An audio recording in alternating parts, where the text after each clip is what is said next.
Hi, I'm Steve Younis. Welcome to the final Speeding Bulletin for 2017, your Superman highlights video bringing you up to speed on everything that took place during the week, December 13th to December 19th, 2017. Our top news stories this week included Superman the movie has finally been inducted into the National Film Registry of the Library of Congress. You can watch the first 3 minutes of the Justice League movie online. And DC Comics has released their March 2018 solicitations. Now let's check out these news stories and more in this week's Speeding Bulletin, but before we do, I've got to get off this jumper because while it might be winter there for you guys in the Northern Hemisphere, here in Australia it is summer and it is sweltering today, so I won't be wearing this anymore.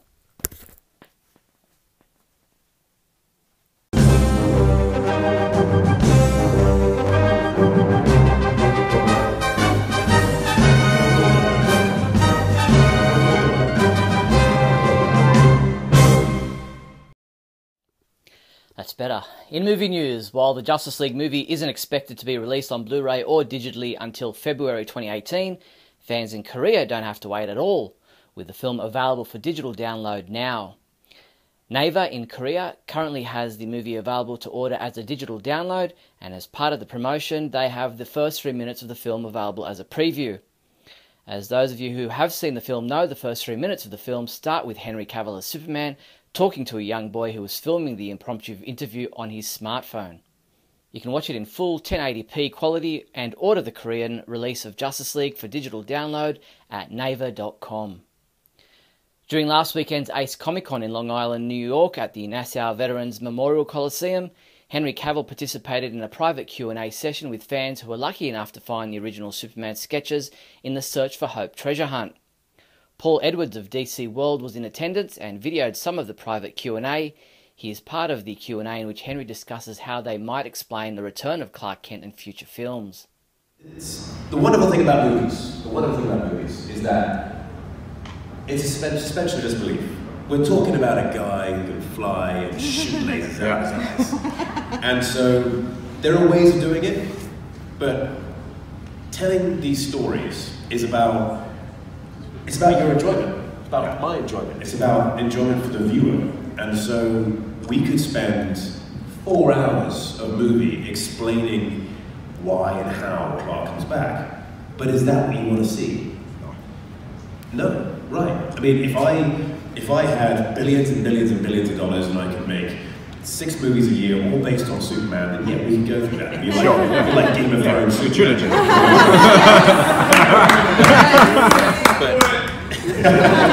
Can I borrow some money? Librarian of Congress Carla Hayden announced the 2017 selections to the National Film Registry of the Library of Congress this week, and the 1978 film Superman the movie was amongst the list. Selected for their cultural, historic and/or aesthetic importance, 25 motion pictures were selected, including the musical biopic La Bomba, the holiday action thriller Die Hard, and another Richard Donner film, The Goonies. Upon hearing the news, director Richard Donner said, "I thank the National Film Registry for choosing Superman the movie and The Goonies as films to be treasured. They are both special films in my life, as was the cast and crew for both. It's wonderful to see them listed among so many great films." With Star Wars The Last Jedi opening in theatres around the world this week, The Hollywood Reporter delved into the archives and uncovered an interview in which Darth Vader talks about his time helping Superman get into shape. The Darth Vader in question is, of course, actor David Prowse, who was the man inside the Darth Vader costume in the original Star Wars films. The Superman he trained was none other than Christopher Reeve, who director Richard Donner described as a skinny little kid when he cast him in the role for Superman the movie in 1977. As a bodybuilder and weight training instructor, Prowse received a call from Donner asking him to train Reeve over a 6-week period to help him bulk up for the role of the Man of Steel. A new half-hour documentary on the making of Superman 4: The Quest for Peace has been posted on YouTube. This all-new British documentary about the locations and filming of Superman 4 was painstakingly produced over an entire year, with the final result bringing together an impressive amount of behind-the-scenes information and footage. You can watch the complete documentary at our website now. Actress Katie Lotz, who plays Sarah Lance on the TV series DC's Legends of Tomorrow, created a social media storm by calling for actor Daniel Day Kim to be cast as Superman. Lotz made the suggestion after seeing this animated gif of Daniel Day Kim removing his glasses on the red carpet at the 16th Annual Asian American Awards held earlier this week. This sent the Twitterverse into a spin, with fans and fellow actors responding to the suggestion. Even Kim himself responded saying, "Superman is one of my favourites and I'm a big Henry Cavill fan. But yeah, we could really use a big screen Asian superhero, couldn't we?" Now, while nobody is necessarily suggesting that Daniel Day Kim would replace Henry Cavill, I could see him playing an older version of Kong Keenan from Jean Lewin Yang's new Superman comic book series. The Flash's world spins out of control when his arch-nemesis Reverse Flash puts the Scarlet Speedster into a vicious time loop in LEGO DC Superheroes The Flash, the latest animated film from Warner Bros. Animation, DC Entertainment and the LEGO Group. Warner Bros. Home Entertainment will distribute the full-length movie on Blu-ray Combo Pack and DVD on March 13th, 2018, and on digital from February 13th, 2018. You can watch the trailer at our website now, and yes, Superman and Lois Lane are both featured in the movie.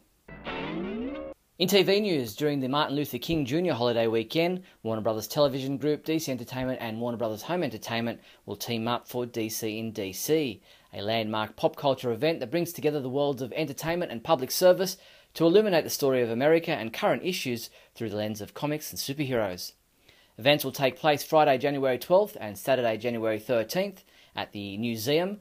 For Superman and Supergirl fans, scheduled participants include executive producers Greg Berlanti and Sarah Schechter, and DC comic book writers and artists Jim Lee, Steve Orlando, Mariko Tamaki and Jeff Johns, amongst others. For additional information on DC in DC, head to dcindc2018.com. In comic book news, DC Comics released their March 2018 solicitations this week, and we highlighted for you all the Superman-related comics listed. A special note was Action Comics 999.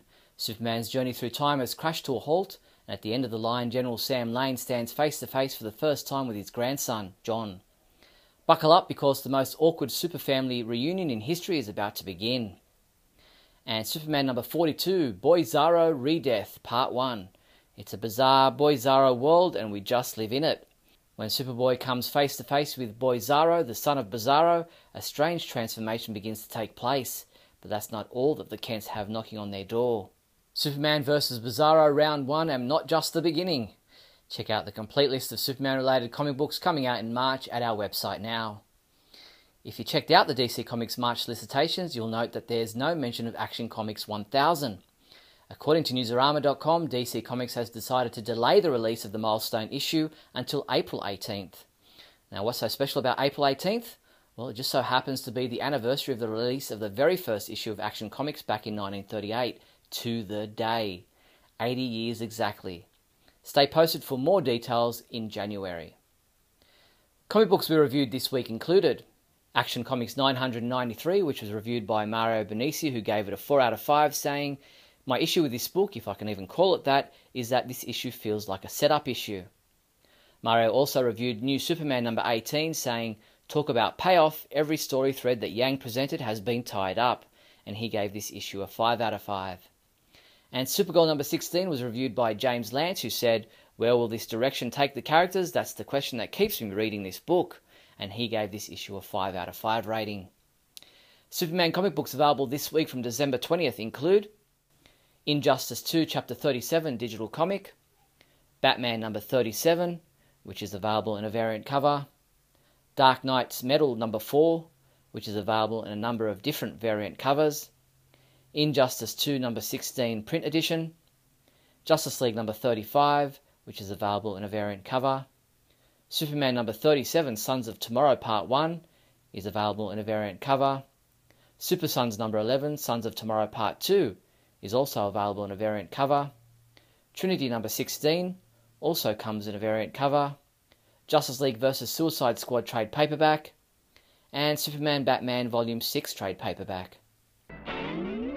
Rug up with a selection of Superman scarves, mittens and beanies. Get this Superman logo knit winter scarf for $18.49. Or how about a Superman cuff beanie for just $15? These and other Superman scarves, gloves and beanies are available from the Superman homepage online shopping page at supermanhomepage.com/shop. In other news, Sideshow and Tweeterhead announced the latest release in the Superpowers collection, Superman. The Superpowers Superman marquette stands at an impressive 17 inches tall on its base and features his iconic red and blue costume with cape. A must-have for DC Comics or Justice League fans, don't miss your chance to add the Superpowers Superman marquette to your collection. Pre-order the Superpowers Superman Marquette today ahead of its release sometime between July and September 2018. Warner Bros. Animation and DC Kids YouTube channel released another new episode of the series of Justice League Action online animated shorts. Episode 21 is titled Easy Freezy. Plastic Man isn't great in the cold, but Batman will always find a way to make the best of a frozen situation. You can watch the episode at our website now. Thanks to Skinit, the Superman homepage was pleased to be able to give away a free Superman case or skin for your phone, tablet or gaming console. The winner, selected at random, is Twitter user NoSoup4You. Congratulations! You'll be able to show off your passion for Superman with an official DC Comics Superman design, from authentic Superman phone cases, laptops, skins to gaming decals. And that's all the news there was for the week December 13th to December 19th. To ensure you don't miss any of our videos, please subscribe to our YouTube channel. If you found this video interesting or entertaining in any way, then please leave a thumbs up and a comment below. And don't forget to share this video with your family and friends. I'm Steve Younis. On behalf of everyone at the Superman homepage, I'd like to wish you a Merry Christmas, Happy Holidays and a Super New Year. See you in 2018.